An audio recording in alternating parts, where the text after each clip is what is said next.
Hello everyone, Pedro with you, and in this video I'm going to show you how to create a community on the WhatsApp Business app. So actually it is very easy. First of all, we need to open WhatsApp Business and go to the settings on our application. Here I am in the settings, and if you scroll just a little you will find the communities button right here with the three people next to it, so click on it. And you will have this interface called Stay Connected with the Community and the button called See Example Community, so you need to click on it.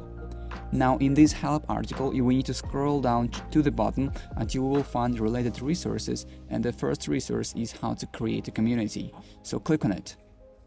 And now we will see the how to create a community article and the note with the text you can currently create a community on the WhatsApp Business app. So basically it means that the developer tells us that in the current version of the WhatsApp Business we cannot create a community.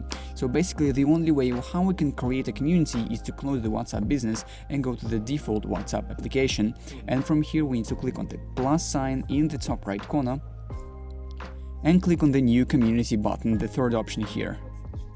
Now we will be able to create a community clicking on the Get Started button. Now we can make our community name, so for example, hello, add some photo to the profile picture of this community clicking on the Add Photo button, and of course create a bio, the description for our community. And when you are ready you need to click on the Create Community button, and as you can see, now it is created, and we can just simply by clicking on the three dots in the top right corner invite some members or add some groups in this community as well. So basically this is it. This is the only way of how you can create a community in the WhatsApp. If you found this video useful, leave a like and subscribe to the channel. Thank you.